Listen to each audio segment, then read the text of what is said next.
3 जुलाई 2019 का जो द्वितीय श्रेणी शिक्षक भर्ती परीक्षा का जो पेपर था उसके इकोनॉमिक्स के अर्थशास्त्र के 19 क्वेश्चन करेंगे।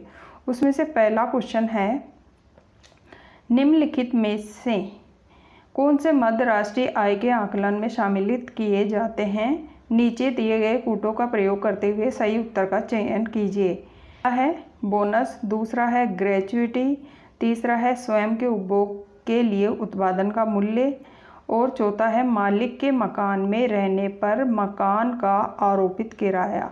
तो यहाँ पर जो आंसर रहेगा वो है 4 नंबर, यानी सभी को राष्ट्रीय आय का आकलन करते समय शामिल किया जाता। क्वेश्चन नंबर 2 है, यदि निम्न में से कौन सा कथन सही नहीं है? पहला है, किसी वस्तु का मांग वक्र इस मान्यता के आधार पर बनाया जाता है कि उपभोक्ता की आय अन्य वस्तुओं की कीमत तथा उपभोक्ता की पसंदगी दी हुई है। दूसरा है, यदि उपभोक्ता की आय बढ़ जाती है तो सामान्य वस्तु का मांग वक्र दाईं ओर विवर्तित हो जाता है। तीसरा है, यदि स्थापन्न वस्तु की कीमत बढ़ जाती है तो मांग वक्र बाईं ओर विवर्तित हो जाता है। यदि उपभोक्ता की पसंदगी किसी वस्तु के पक्ष में परिवर्तित हो जाती है तो उसका मांग वक्र दाईं ओर विवर्तित हो जाता है। तो यहाँ हमारा आंसर रहेगा 3 नंबर। क्वेश्चन नंबर 3 है, राष्ट्रीय आय के अनुमानों से संबंधित निम्नलिखित कथनों को पढ़िए और नीचे दिए कूटों का प्रयोग करते हुए सही उत्तर का चयन कीजिए। पहला है, पूंजीगत लाभ और हानियों को राष्ट्रीय आय में सम्मिलित किया जाता है। दूसरा है, गैर कानूनी गतिविधियों से होने वाली आय को राष्ट्रीय आय में सम्मिलित नहीं किया जाता। तीसरा है, स्वयं द्वारा प्रयोग में लिए जाने वाले घरों के आकलित मूल्य को राष्ट्रीय आय में सम्मिलित किया जाता है। तो यहाँ पर जो हमारा आंसर रहेगा 2 नंबर, यानी 1 और 2 क्या है, सही है और आपका ऑप्शन 1 क्या है, गलत है। तो इसमें आंसर रहेगा 2 नंबर। क्वेश्चन नंबर 4 है, निम्नलिखित में से कौन सा कथन उपभोक्ता के साम्य के बारे में गलत है? तो इसका जो आरपीएससी ने आंसर दिया था वो दिया था 2 नंबर वाला आंसर है। क्वेश्चन नंबर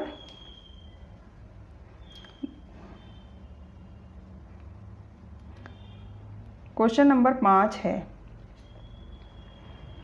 एंजिल का नियम बताता है। तो ये बताता है लिखा हुआ है, क्या बताता है?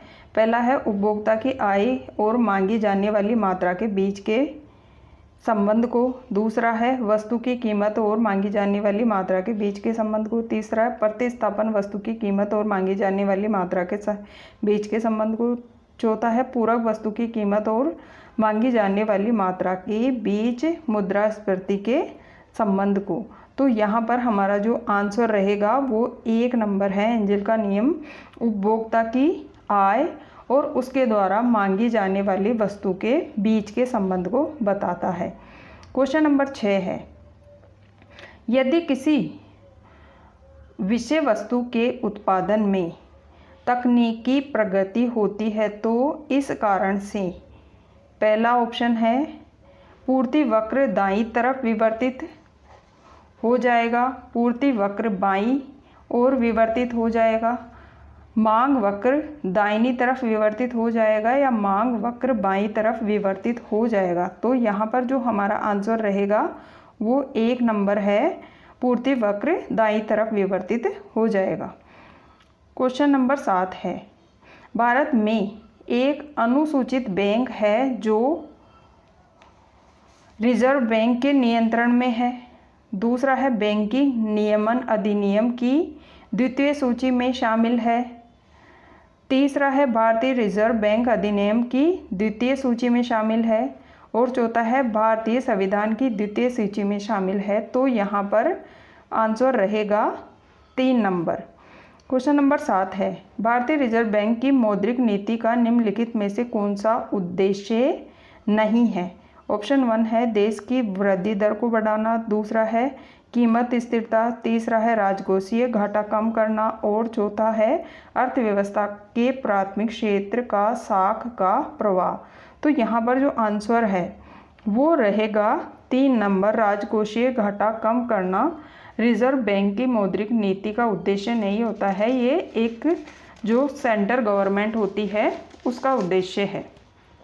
क्वेश्चन नंबर 9 है, भारत के व्यापारिक भागीदारों में शीर्ष 3 देश जिनके साथ गत 3 वर्षों 2015-16 से 2017-18 के दौरान भारत का द्विपक्षीय व्यापार संतुलन ऋणात्मक था, वे देश कौन से थे?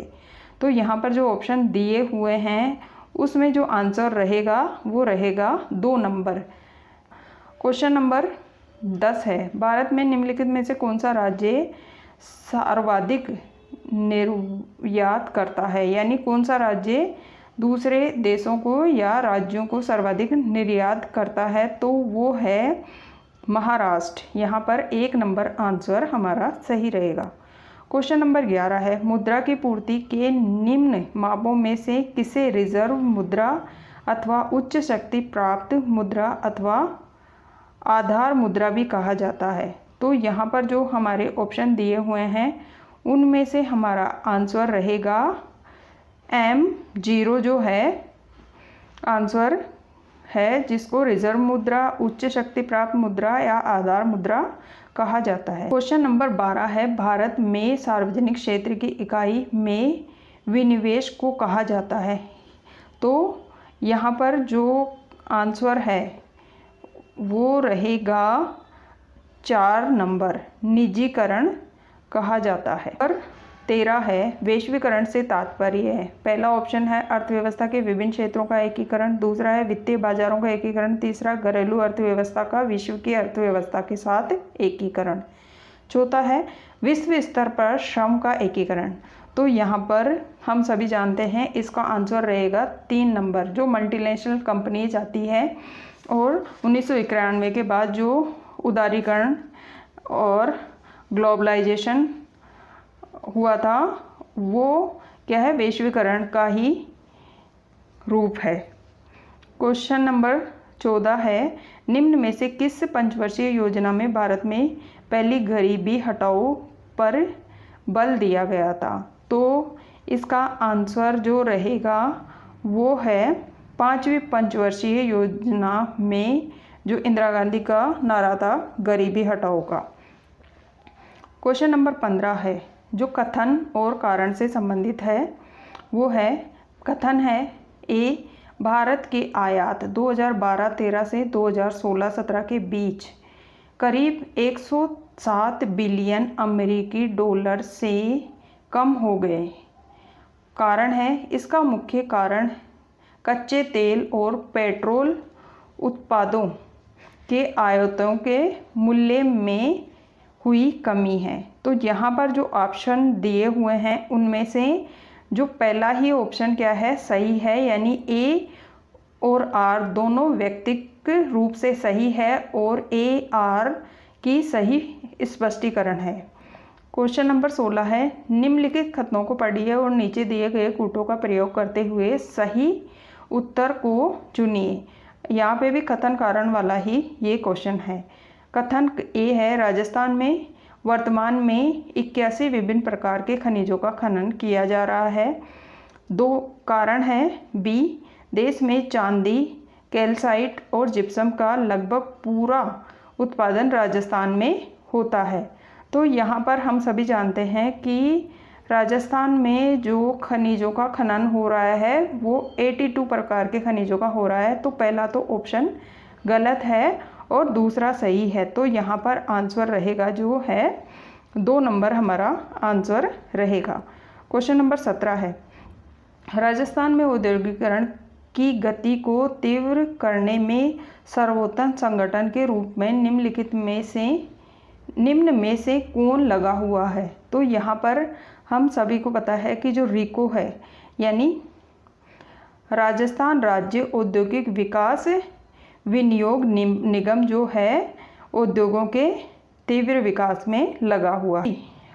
क्वेश्चन नंबर 18 है, राज्य की 12वीं पंचवर्षीय योजना में राजस्थान के औद्योगिक क्षेत्र के लिए निम्न में से कौन सी आर्थिक वृद्धि दर का लक्ष्य रखा गया था। तो राजस्थान के लिए जो रखा गया था लक्ष्य था वो था 8% का। यानी ये जो थोड़े करंट से रिलेटेड क्वेश्चन हैं उस समय के और थोड़े से पंचवर्षीय योजनाओं से रिलेटेड क्वेश्चन है, तो यानी पंचवर्षीय योजनाओं को भी थोड़ा ध्यान से भी पढ़ना पड़ेगा, क्योंकि 2019 में भी ये क्वेश्चन आ रहे हैं और आगे भी आते रहेंगे। आप इन क्वेश्चनों को ध्यान से करें, क्योंकि ये आपका रिवीजन के साथ साथ कई बार ये क्वेश्चन क्या है वापस भी इनमें से या इनके ऑप्शन से ही क्वेश्चन बनाकर पेपर में डाल दिए जाते हैं। देखने के लिए धन्यवाद।